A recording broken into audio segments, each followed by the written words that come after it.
Hey, and welcome back to NBA Got Game TV. Thanks for tuning in, guys. As you notice, we feature a lot of old school NBA basketball on this channel, and I'm pretty sure this is the reason why most of you guys come here. So this is what we will continue to do. Watching nowadays NBA, now and then you hear comments from fans that make comparisons of current players and players from the 80s and 90s. And sometimes it just feels like some players from the golden age, which is the 80s and 90s, don't get the respect that they deserve. But even during their heyday, some players weren't as appreciated as they should have been. So in this video, we will feature 5 NBA Hall of Famers that are simply underrated. And before we start, if you like this video, please give us a thumbs up and subscribe to our channel. We really appreciate it. And without any more blah blah, let's go. First on our list is Scottie Pippen. You might ask, how can be a player that was voted one of the best 50 players ever in 1996 be underrated? And yes, it's hard to believe that there are still so many people who don't give Pippen the credit that he deserves. Nowadays, NBA experts hype players that can play both ends of the floor. If Pippen would play today, some people would be shocked. That guy could guard position 1 to 4. Magic Johnson is one of the best players to ever play the game, and even he had trouble getting the ball over half court when Pippen defended him. Someone of Scottie's athleticism and length who could guard him 94 feet. So now Magic was in a situation where he was having to back his way down court. He's facing backward just get by Pippen's aggressive defense. The Lakers really thrived on Showtime and Magic making plays, and you can take them out of rhythm, then you can make them have to think a little bit. Scottie gave me some problems, and it made it a little tougher for us to get into our offense. Scottie Pippen is going in. We know Michael Jordan is going to be one of the ones to present him. Is Pippen one of the 50 greatest NBA players? He was called that. Seriously?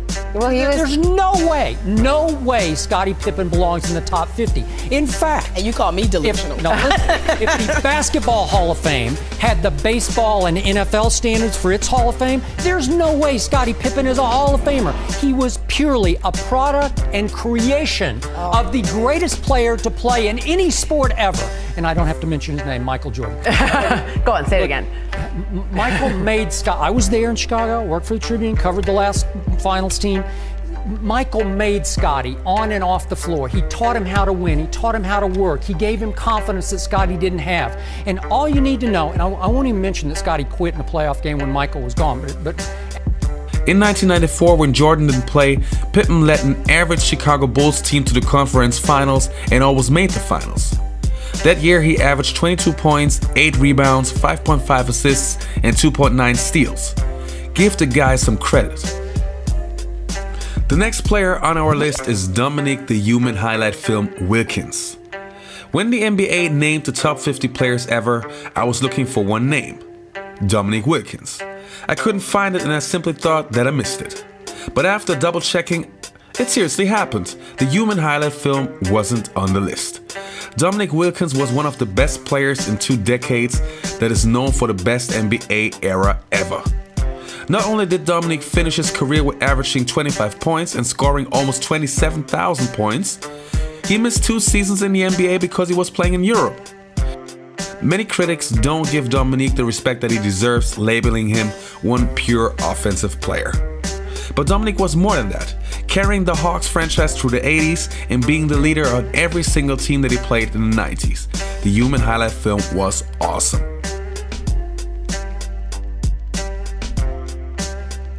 Right. Let me finish. So, you know, I'm happy for Dominique.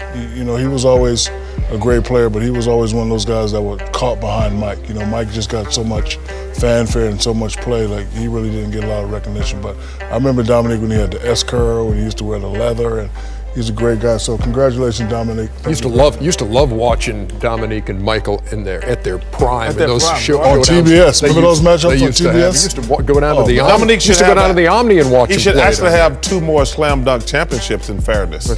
But you know, I'm going to bring it a little bit home, Ernie. When you played in Atlanta? I was teammates with Dominique. Did you ever pass to Dominique? Oh, without question. Did you ever get it back? Yes, I did. Oh, okay, good. Dominique was Ernie, that was a cheap shot. No, play for the Hawks, that was a cheap shot. For the Hawks? No, Dominique, I'm sorry Ernie took a cheap shot at you. Hey, Dominique, I'm going to bring it home, and I'm not going to talk about like Ernie was trying to say you didn't pass. I'm not going to say like Shaq said that you were in the shadow. I'm not going to say what Chuck said that when he was 18 on a big wheel. I'm going to say that you are not only one of the top 50 basketball players that ever played, you are one of the top 50 people that I've ever met. You deserve this. If when people think of the Atlanta Hawks, we're still 20 years probably removed. We only think of Dominique Wilkins. We don't think of anyone else.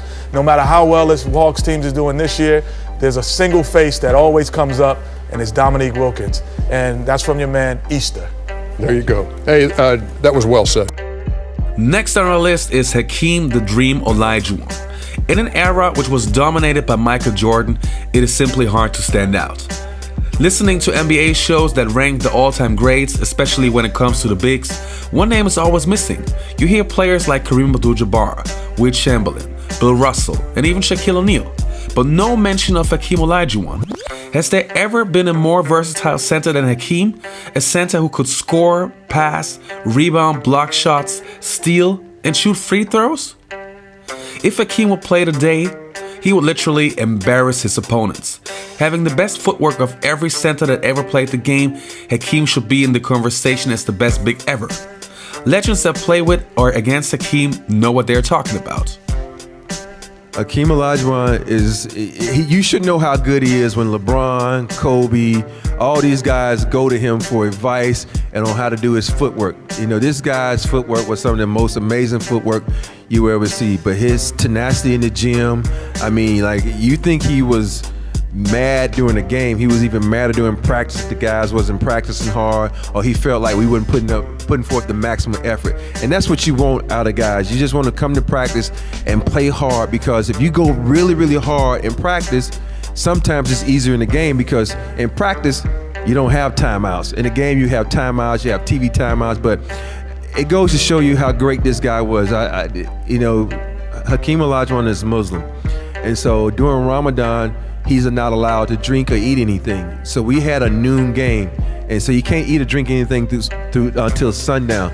This guy still puts up 40 points, doesn't drink any water, doesn't have a meal before the game to get himself right. That lets you know how amazing it's good. And if you ask Michael Jordan what one guy he ever feared, it was Hakeem Olajuwon. Specifically Hakeem, you guys battled quite a bit. What were your impressions of him, especially now looking back? It's unbelievable, you know, playing with a guy like that, and what kind of person he is. You know, it's just awesome, you know, to see him. You know, it's like, you know, some of these younger guys don't have a clue, but he's one of the best that ever did it. The next player on our list is John Stockton. We gotta admit, we weren't the biggest John Stockton fans in the mid-90s. Simply because, as a younger person, you easily get distracted and engaged by pretty dunks and high flyers. But if you enjoy basketball being played the right way, John Stockton is your guy. Not being physically gifted and still having a career like John had is simply amazing. Leading the all-time assists and steal list, John is the first place in an offensive and defensive category. In the modern era of NBA basketball, where the point guards rather shoot than pass, John is often considered to be a product of his time. But this is simply underestimating what a brilliant basketball player John was.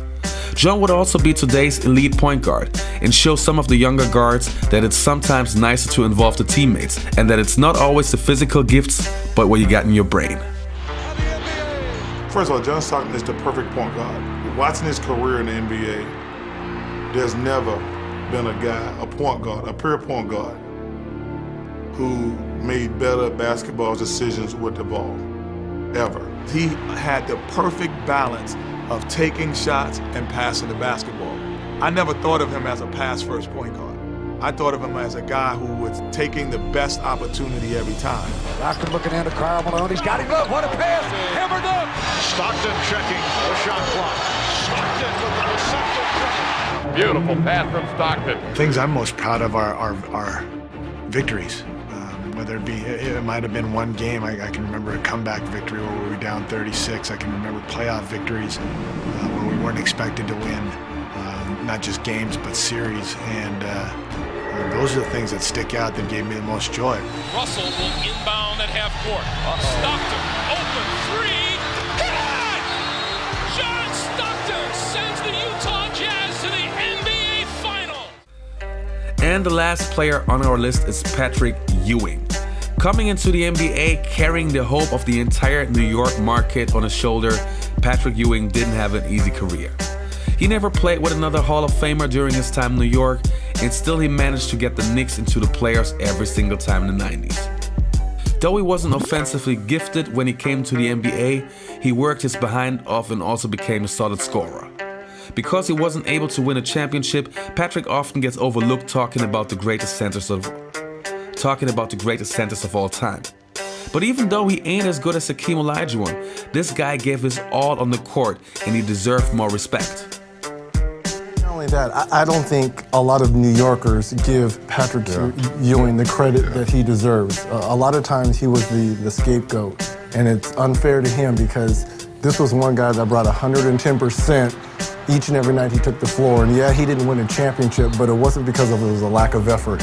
And when you hear New Yorkers talk about Patrick and sometimes the misfortune and not winning a championship, I scratch my head because there's a lot of us on this panel, because of the great Michael Jordan, didn't win a lot of championships. And he just falls into that category. So this is it for today. I hope you enjoyed this video. For more videos like this, subscribe to our channel and we'll see you next time.